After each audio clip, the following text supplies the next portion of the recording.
আমন্ত্রণ জানাচ্ছি আপডেট সংবাদে। শুরুতেই জানিয়ে দিব গুরুত্বপূর্ণ শিরোনাম, এরপরেই থাকবে বিস্তারিত। রমজানে আল আকসা মসজিদে ইসরায়েলের নতুন বিধিনিষেধ, ফিলিস্তিনের উদ্বেগ। ট্রাম্প বদমাশ জেলেনস্কিকে সংযম দেখিয়েছেন বলছে রাশিয়া।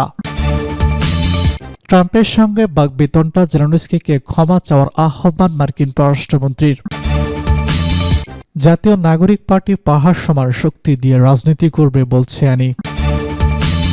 24 ঘন্টায় ডিএমপির সাঁড়াশি অভিযানে গ্রেপ্তার 228। পবিত্র রমজান মাসেও জেরুজালেমে পুনরায় নাগরিক আল আকসা মসজিদ প্রাঙ্গণে নিরাপত্তার নামে নতুন বিধিনিষেধ আরোপ করতে যাচ্ছে দখলদার ইসরায়েল। বৃহস্পতিবার ইসরায়েলি সরকারের মুখপাত্র ডেভিড মেনসার অনলাইন ব্রিফিংয়ে এই তথ্য জানান খবর এনাদুল এজেন্সির।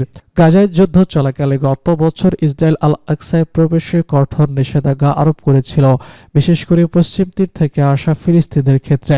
ডেভিড সেন্সার বলেছেন, জননিরাপত্তার স্বার্থে প্রতি বছরের মতোই স্বাভাবিক বিধিনিষেধ বলবৎ থাকবে। নিরাপত্তার অজুহাতে এবারও প্রবেশের বয়সসীমা নির্ধারণ করা হতে পারে। গত বছর শুধু 55 বছরের বেশি বয়সী পুরুষ ও 50 বছরের বেশি নারীদের প্রবেশের অনুমতি দেওয়া হয়েছিল। একই সঙ্গে জেরুজালেমের পুরাতন শহরগুলোতে ইসরায়েলি পুলিশের কঠোর নিরাপত্তা ব্যবস্থা নেওয়া হয়েছিল।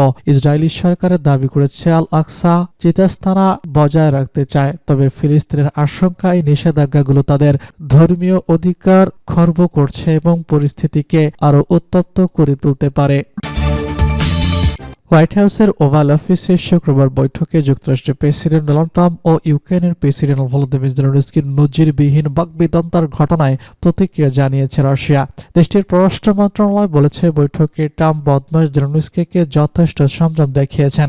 রুশ পররাষ্ট্র মন্ত্রণালয়ের মুখপাত্র মারিয়া জাখারোভা টেলিগ্রাম পোস্টে লিখেছেন, আমি মনে করি জেলেনস্কি একগাদা মিথ্যা কথার মধ্যে সবথেকে বড় মিথ্যা ছিল। হোয়াইট হাউসে তিনি দাবি করেছিলেন 2022 সালে কিয়েভ সরকার একা ছিল, কোনো সমর্থন পায়নি। মারিয়া জাখারোভা আরও লিখেছেন, ট্রাম্প ও ব্যান্স কিভাবে সেই বদমাশকে আঘাত করা থেকে বিরত ছিলেন, সেটা সংযম প্রদর্শনের এক যৌক্তিক ঘটনা। ট্রাম্প জেলেনস্কির বাকবিতণ্ডার ঘটনায় কড়া প্রতিক্রিয়া জানিয়েছেন রাশিয়ার প্রেসিডেন্ট ভ্লাদিমির দিমিত্রি পেসকভ। এক পোস্টে তিনি লিখেছেন, একজন উদ্বস্ত সংখ্যার বলে মন্তব্য করেন। বর্তমানে রাশিয়ার নিরাপত্তা পরিষদের ডেপুটি চেয়ারম্যানের দায়িত্ব পালন করা মেদভেদেভ বলেন, অবশেষে উদ্বৃত্ত স্বীকৃতি ওভাল অফিসে একটি উপযুক্ত থাপ্পড় খেয়েছে। মেদভেদেভ আরও যোগ করেছেন, ডোনাল্ড ট্রাম্প ঠিক বলেছেন, কিয়েভের শাসন কাঠামো দ্বিতীয় বিশ্বযুদ্ধ নিয়ে জুয়া খেলছে। এতদিন ছিল পাল্টাপাল্টি কথার লড়াই, কিন্তু এবার মুখোমুখি বাকবিতণ্ডায় জড়ালেন যুক্তরাষ্ট্রের প্রেসিডেন্ট ডোনাল্ড ট্রাম্প ও ইউক্রেনের প্রেসিডেন্ট ভলোদিমির জেলেনস্কি। শুক্রবার হোয়াইট হাউসের ওভাল অফিসে বৈঠকে তাদের মধ্যে উত্তপ্ত বাক্য বিনিময় হয়। উদ্ভূত পরিস্থিতিতে ইউক্রেনের খনিজ সম্পদে যুক্তরাষ্ট্রের নিয়ন্ত্রণ নিয়ে দুই রাষ্ট্রনেতার চুক্তি বিষয়ের কথা থাকলেও শেষ পর্যন্ত তা হয়নি। বাতিল করা হয় দুই নেতার যৌথ সংবাদ সম্মেলন। এরপরেই হোয়াইট হাউস থেকে জেলেনস্কিকে বেরিয়ে যেতে দেখা যায়।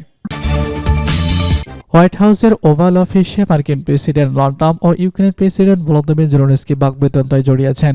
এক প্রতিবেদনে মার্কিন গণমাধ্যম সিএনএন জানিয়েছে, হোয়াইট হাউসের অফিসে বৈঠকে তাদের মধ্যে উত্তপ্ত বাক্য বিনিময় হয়।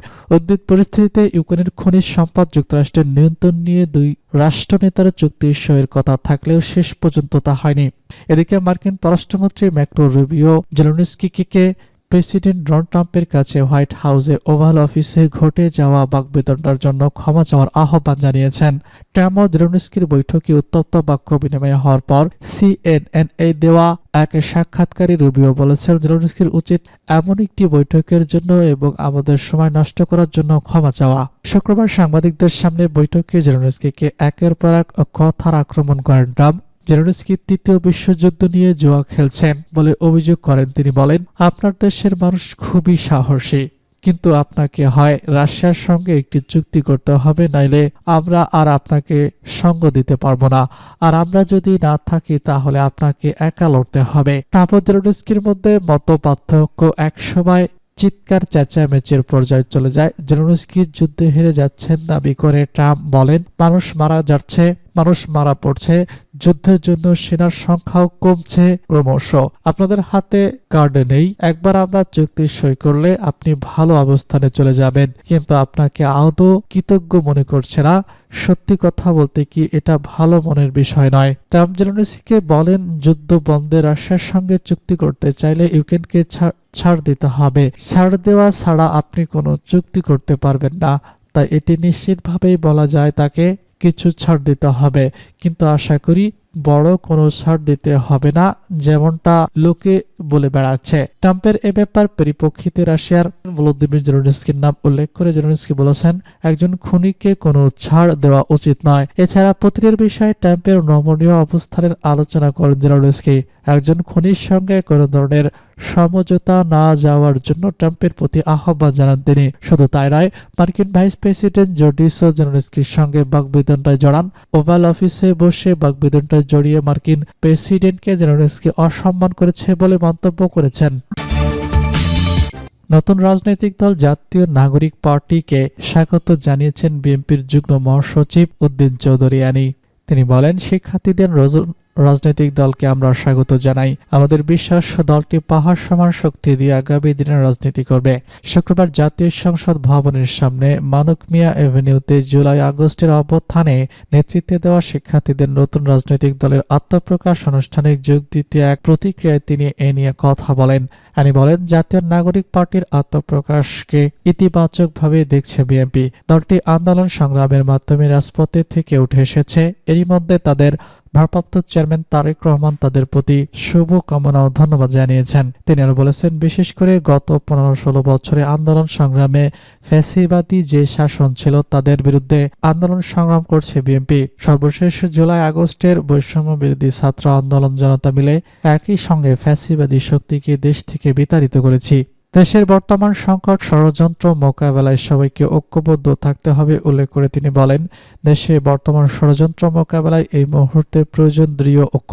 যে ফ্যাসিবাদী শক্তি এখনো দেশে বিদেশি ষড়যন্ত্রে লিপ্ত তাকে মোকাবেলা করতে হবে। আমাদের এই ঐক্য নষ্ট করতে ফ্যাসিবাদীরা লুটের টাকায় দেশের জনগণের বিরুদ্ধে ষড়যন্ত্র করছে। বিএনপির এই নেতার মতে ষড়যন্ত্রকে মোকাবেলা করতে 5 আগস্টের আগে আমাদের মধ্যে যে ঐক্য ছিল তার চেয়ে বেশি দৃঢ় ঐক্য সৃষ্টি করতে হবে।